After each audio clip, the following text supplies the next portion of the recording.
So we'll start alphabetically. Which one starts with A? The concepts of God. As per last Mr. Zakir, he told that gods, everything is gods. Hindu philosophy, mythology is saying gods is everywhere. Energy can be created or be destroyed.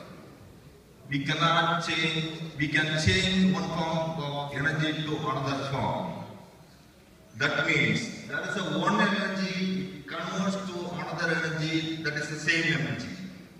This is what Hindu mythology is saying, Advaita concepts. I think Zakir Naik knows. This is the first question. Is the gods or God is everywhere? Here, there is a one concept in physics. Say, lightning is happening and then clouds are electron, then automatically the lightning arises became protons and then demolished. So there is no proton there. There is nothing. We call Maya. Nothing is there but is there. This is what Advaita concept is saying. God is everywhere or gods? This is the first question to me. Second question. Make it fast, please. Okay, sorry for this. There is a last, I saw some YouTube regarding the Zakir Naik about the rebirth concept in Hindu. There is a not mentioned in Vedas, this is what we say, but there is a lot of rebirth is happening in the world. It's proved by several doctors in physio, like Ivan Stephenson, Brain Peace, everybody is proving that the rebirth is happening again and again. But Islam is saying there's no rebirth. Okay, this is second question. Third question, that's a salvation point. Because Islam is saying that judgment day will come one day. But Hindu is saying rebirth and karma theory. Okay. Judgment, now around 4.5 billion years, Earth is formed. Around 3 billion years born people, still they stay here waiting for the judgment day? Or they will rebirth again and again and then they will come back. These are three questions. There is some new question. Our dear brother asked three questions. This is also your question, I think. The first question is the concept of God. I think this is also your question. He says that God is everywhere and God is like energy. Energy cannot be destroyed, it can be changed. And he says that God's everywhere. This is your definition. Nowhere does the Veda says that God is energy. You are saying God is energy. If you have to understand the scripture, brother, if you have to understand the religion by looking at the scripture. As far as the concept of God in Hinduism is concerned, and if you have heard my lecture, I say it is not appropriate to try and understand the concept of God by looking at the followers of that religion. Because many a time the followers themselves don't know their own religion. The best way to understand the concept of God is to try and understand what the scripture of that religion has to speak about God. As far as Hinduism is concerned, if you ask the common Hindu, how many gods does he believe in? Some will say 3, some will say 100, some will say 1,000, some will say 33 crores, 330 million. But if you ask a learned Hindu, who is well versed with the religious scriptures, he will say that Hindus should believe and worship only one God. But the common Hindu, like you, believes in a philosophy known as pantheism. Pantheism means everything is God. The tree is God, the sun is God, the moon is God, the human being is God, snake is God. What we Muslims believe, brother, you ask the question or let me reply. When you ask the question, did I interrupt? Did I interrupt? So if you keep on thinking, a man cannot do two things at the same time. You listen to me, and then if anything is there, I'll give you a chance to speak. Okay? But if you are disturbed, then you won't be able to. Then my answer will be there, but everyone will understand the answer, you will understand the answer. What we Muslims believe, the common Hindu believes everything is God. What we Muslims believe, that everything belongs to God. The tree belongs to God, the sun belongs to God, the moon belongs to God, the wind being belongs to God, the snake belongs to God. So the major difference between the common Hindu like you and a Muslim like me is, the common Hindu says everything is God, we Muslims say everything is God's. G-O-D with apostrophe S. If we can solve this difference of apostrophe S, the Hindus and the Muslims will be united. Will be one. How do you do it? As the Quran says in Surah Imran chapter 3 verse 64, Ta'ala ila kalimatin sawa'in bayna bainakum. Come to common terms as we assign you. Which is the first term? Allah na'budu illallah. That we worship none but Allah. Wala nushrika bihi shay'un. That we associate to partner with Him. Wala yattakhidha ba'duna ba'dan arbaban min dunillah. That we erect not among ourselves lords and pit other than Allah. Fine tawalla. If then they turn back. Faqul shadu. Say ye bear witness. We are Muslimun. That we are Muslim is bowing our will to Allah subhanahu wa ta'ala. Now comes my main answer. If you want to know the concept of God in Hinduism, you have to go to the Hindu scriptures. You are saying that God is energy, Advaita. Where does it say God is energy? Give me the reference. Which book of the Veda says God is energy? If you read the Veda, among the Hindu scriptures, the most highest are the Smritis. The Smritis are the Veda and the Upanishad.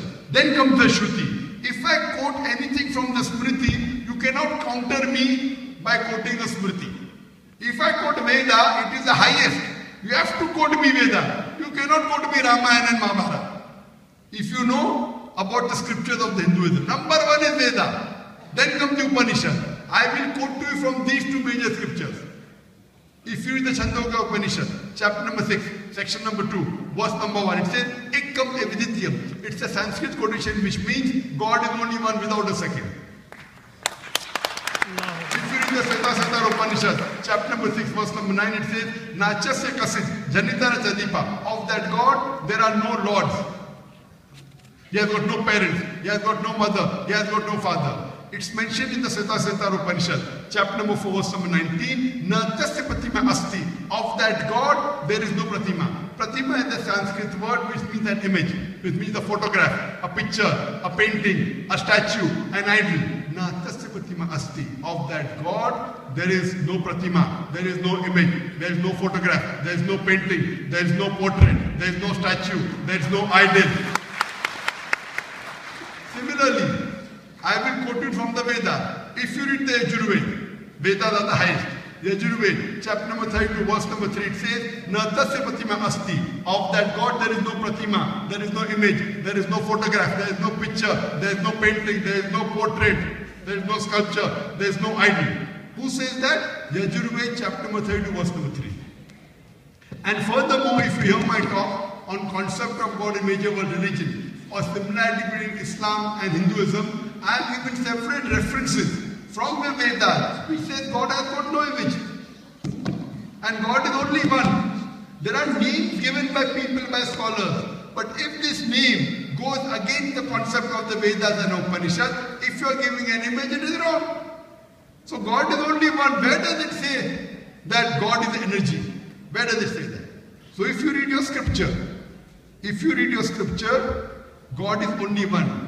Ekkam evidityam, God is only one. And the Brahma Sutra of Hinduism is Ekkam Braham Dyute Naste, Nena Naste Kincha. Bhagwan ek hi hai, dusra nahi hai. Nahi hai, zara bhi nahi hai. There is only one God, not the second one. Not at all, not in the least way. So where is the question of energy being changing and destroying? How can God be changed and destroyed? God cannot be destroyed and used. So this is the answer to your first question. If you have some, now when you reply, please give me reference first and then give the reply. Give me the reference of Veda, Yajurveda, Rigveda, so and then give the answer. Just by saying your own word doesn't carry any weight. Yes, brother. This is not a own word. This is my doubt. Doubt? Oh, it's your doubt. Okay, now your doubt has been cleared. I am quoting the Veda to clear your doubt. Now, if you have a doubt, if you are Hindu, correct, brother? Yes. If you have a doubt, your doubt should be cleared by the highest scripture which you believe in, is the Veda. I am following the verse, come to common terms, I have been assigned you. Now I have cleared your doubt by quoting the Veda, which is the highest scriptures. I have quoted the Upanishad. Now, do you have any reply to this? I believe only one God, because the Advaita philosophy is saying there is only one. Okay, this is clear. But for me, this is very clear. Hindus also believing only one God which has no image, which has no image, which has no picture, which has no painting, which has no portrait, which has no idol, which has no sculpture. Yes. Alas. That's no image, nothing is there. That is only like a vacuum, we can say vacuum. Don't use your word. The moment you say vacuum, again you're creating a problem. You're putting your foot in your mouth. Now the science is saying Listen, brother, don't put your foot in your mouth.